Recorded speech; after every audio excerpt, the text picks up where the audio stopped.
नमस्कार दोस्तों, मैं सीमा कुशवाहा। तो स्वागत है आज के हमारे लाइव में। शायद मैं सोचा जाए तो फर्स्ट बार ही लाइव में आई हूँ।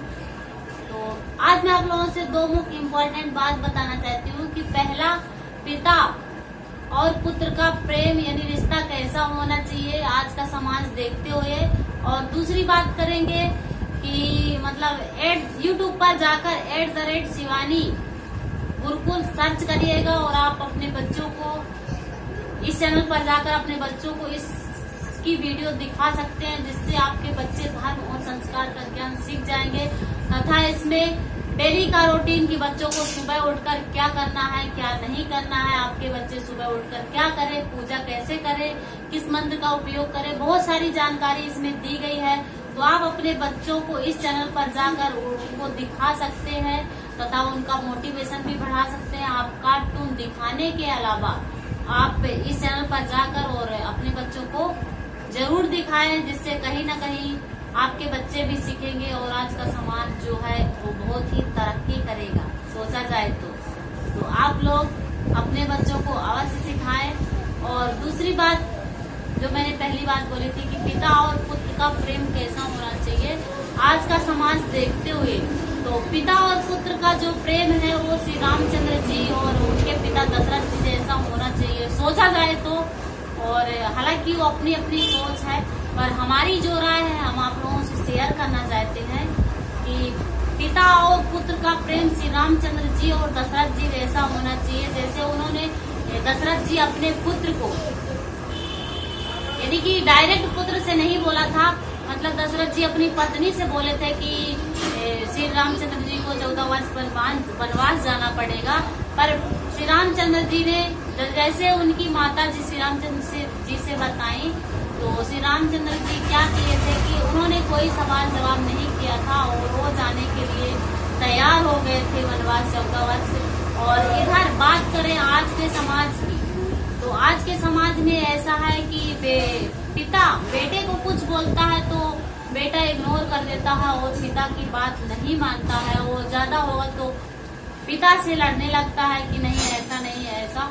तो ऐसा नहीं करना चाहिए। कहीं ना कहीं पिता के साथ फ्रेंडली रहो और मित्रता बना, जैसे मित्र और दोस्त मित्र रहते ना, उसी तरह आप लोग भी रहो।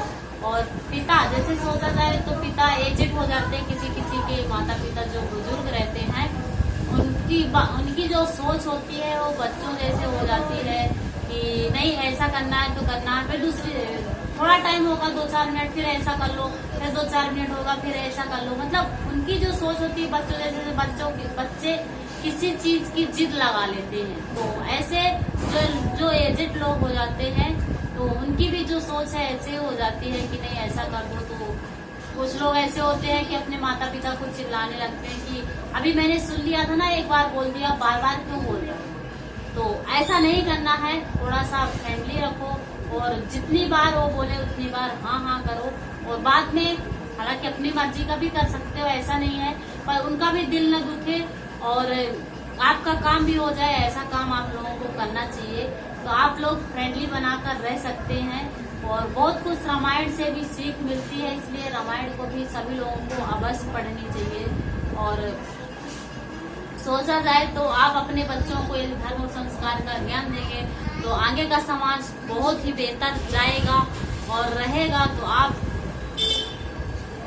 यूट्यूब पर जाकर @शिवानी गुरुकुल सर्च करिएगा और वहां पर जाकर अपने बच्चों को ले सकते हैं सीखने के लिए। बड़े भी सीख सकते हैं क्योंकि उसमें रामायण भी पढ़ी जाती है और बहुत ही अच्छे उसमें सुंदरकांड भी बताए गए हैं। तो सुंदरकांड, बालकांड, मतलब बहुत कुछ उसमें बताया गया है। तो आप लोग जाकर वहाँ पे आप लोग भी देख सकते हैं, पूरी फैमिली के साथ भी देख सकते हैं, ऐसा नहीं है। यदि न्यू है तो सब्सक्राइब कर सकते हैं, वीडियो को शेयर कर सकते हैं और कमेंट कर सकते हैं, बता सकते हैं अपनी राय। और आप लोग बताएंगे कि आप लोगों के घर में कौन कौन पढ़ता है, तो उससे और भी मोटिवेशन होगा। तो कहीं ना कहीं उसमें बहुत कुछ सीख मिलती है और रियल बात है, माता पिता का ही पहला कर्तव्य होता है। और सोचा जाए तो जिनकी शादी हो गई उनको पता होगा कि बच्चों को कितनी कठिन परिस्थिति में और कैसे बच्चों को संस्कार देते हैं, कैसे ढालते हैं। तो आप लोगों को यदि वीडियो देखना तो यूट्यूब पर जाकर और @शिवानी गुरुकुल सर्च करिएगा। उसमें 9 बजे से 10:30 के बीच में लाइव में रहता है, तो आप उसमें रामायण सुन सकते हैं। यदि न्यू है तो सब्सक्राइब कर सकते हैं, शेयर कर सकते हैं, कमेंट कर सकते हैं और बता सकते हैं अपनी राय। और फेसबुक पर जाकर गुड़िया कुशवाहा सर्च करिएगा, उसमें भी लाइव में आने का टाइम 9 से 10:30 ही है। तो आप लोग जरूर जाइएगा। यदि आप लोगों को अच्छा लगे तो कमेंट करके बता सकते हैं। और नेक्स्ट जानकारी नेक्स्ट लाइव में आके बताऊंगी। तो तब तक के लिए आप सभी लोगों को नमस्कार।